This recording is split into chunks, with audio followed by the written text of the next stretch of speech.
What is chronological device অর্থাৎ সময় সংখ্যার কৌশল বলতে কী বোঝো? অনেক ক্ষেত্রেই ফসি বা অ্যারে অফ ফসি, বাংলায় বলা হয় মুখবিন্দুর পংক্তি, এই কৌশলে প্রসারিত হয়। সময় সারণী থেকে অর্থাৎ টাইম আইসোলেট থেকে সময় সংখ্যা প্রয়োগ করে অ্যারে অফ ফসি বা মুখবিন্দু সংখ্যা তৈরি করতে হয়। উদাহরণ হিসাবে আমরা বলতে পারি ও 111,2। এই ও মানে লিটারেচার, 111 মানে ইংলিশ ল্যাঙ্গুয়েজ, আর 2 মানে ড্রামা। তাহলে এটা আমার নাম্বার হলো ইংরেজি নাটক বা ইংলিশ ড্রামা। এই ক্ষেত্রে আমরা ক্রোনোলজিক্যাল ডিভাইস কীভাবে যোগ করব? আমরা যদি বলি শেক্সপিয়ারের নাটক, শেক্সপিয়ারের নাটক মানে তাহলে শেক্সপিয়ারের নাম্বার যোগ করতে হবে। এই শেক্সপিয়ারের নাম্বার মানে তার জন্মসাল, তিনি কত সালে জন্মগ্রহণ করেছেন সেই সালটা এই নাম্বারের সঙ্গে, অর্থাৎ ইংরেজি নাটক যে নাম্বারটা ও 111,2, এটা হচ্ছে ইংরেজি নাটক। এর পরের যে অংশটা যোগ করতে হবে সেটা হচ্ছে শেক্সপিয়ারের নাম্বার। তাহলে শেক্সপিয়ারের জন্ম হয়েছিল 1564।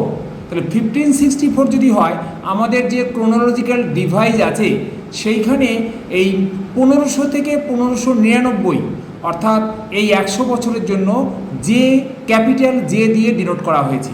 তাহলে আমরা জে এবং 1564 যে ইয়ারটা আছে তার লাস্ট দুটো ডিজিট নেব, J64। তাহলে কি দাঁড়ালো? আমাদের J64 সমান হচ্ছে শেক্সপিয়ার।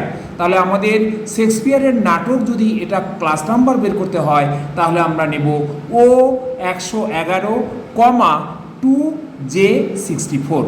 ওকে, নেক্সট নাম্বারটা হচ্ছে বেন জনসনের নাটক। বেন জনসনের নাটক, বেন জনসনের নাটক হলে তার জন্মসাল কত? 1573। তাহলে এই ক্ষেত্রেও ঠিক যে গ্রুপে পড়বে 1500 থেকে 1599, capital J group, J73, last দুটো ডিজিট হচ্ছে 73। তাহলে ও 111,2J73। এইবার আমরা দেখব ড্রাইডেনের জন্ম 1631 সালে। তার নাটক, তার ইংরেজি নাটকে কী হবে? তাহলে এখানে 1600 থেকে 1699টা কে গ্রুপে আছে, ক্যাপিটাল কে।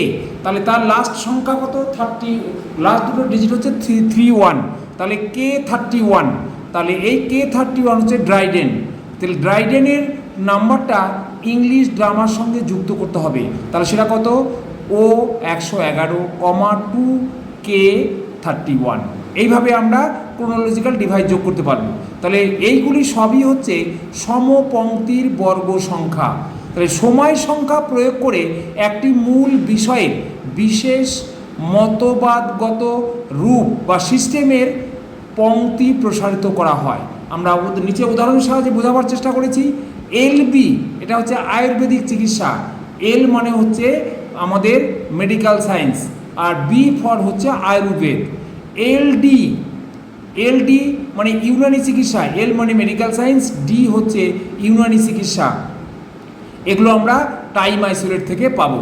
এবং এল হোমিওপ্যাথি চিকিৎসা, এটাও তাই। এল হচ্ছে মেডিকেল সায়েন্স আর এলটা হচ্ছে টাইম, যেটা আমরা ক্রোনোলজিক্যাল ডিভাইস থেকে পাবো।